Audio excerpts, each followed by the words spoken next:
Life లో for the first time మేమిద్దరం మాత్రమే సోలోగా ట్రావెల్ చేయబోతున్నాం. అంటే నేను సెపరేట్ సోలో, మా చెల్లి separate solo. Hello guys, welcome back. మీరు ఇంకా మన వీడియోని ఫస్ట్ టైం చూస్తున్నట్లయితే అలా లైక్ అండ్ సబ్స్క్రైబ్ చేసుకోవచ్చు కదా. అప్పుడప్పుడు 2008 లో కొత్త బంగారు లోకంలో మమ్మీని చూసారు కదా, నేను ఇప్పుడు 2025 లో చూపిస్తానండి. ఫోన్ చేయండి మీ డాడీకి, నాకు ఫోన్ చేయండి. ఎవరైనా ఏమన్నా ఇస్తే తీసుకో.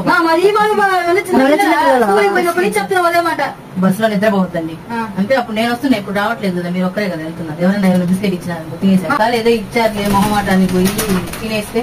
మేమిద్దరం మాత్రమే వెళ్తున్నాం అని చెప్పి మా మమ్మీ చూడండి ఎన్ని జాగ్రత్తలు చెప్పింది. మా మమ్మీ మాత్రమే కదా, మా డాడీ, మా బావ, మా పెద్దమ్మ ఇలా చాలా మందే చెప్పారు. మేమిద్దరమే వెళ్తున్నాం అంటే మా అత్తమ్మ అయితే అస్సలు నమ్మట్లేదు. అందుకే వీడియో కాల్ చేసి మరి కన్ఫర్మ్ చేసుకుంటుంది. ఇలా వాటర్ బాటిల్ ఇస్తున్నా వద్దని చెప్పి ఇక్కడ 20 రూపాయలు పెట్టి మరి వాటర్ బాటిల్ కొనాలని తెలిస్తే మా అమ్మ అయితే నన్ను చంపేస్తుంది. ఇంకా మన జర్నీ అయితే స్టార్ట్ అయింది. సరే మంచిగా సాంగ్స్ అన్నా విందాం అనుకున్న నా మ్యూజిక్ ప్లేయర్ మొత్తం ఏడుపు కొట్టు పాటలే. మాటలో కూడా మర్చిపోయాను. ఇంతకీ మా గోరింటాకి ఎలా ఉంది, ఎవరిది బాబు అండిందో కమెంట్ చేయండి. మొత్తానికి సక్సెస్ఫుల్లీ నెల్లూరు టు రాజంపేట అయితే రీచ్ అయిపోయాము. మరి పిక్ చేసుకోవడానికి మా బ్రో కూడా వచ్చేసారు. మీరైతే లైక్ అండ్ సబ్స్క్రైబ్ అస్సలు మర్చిపోవద్దు.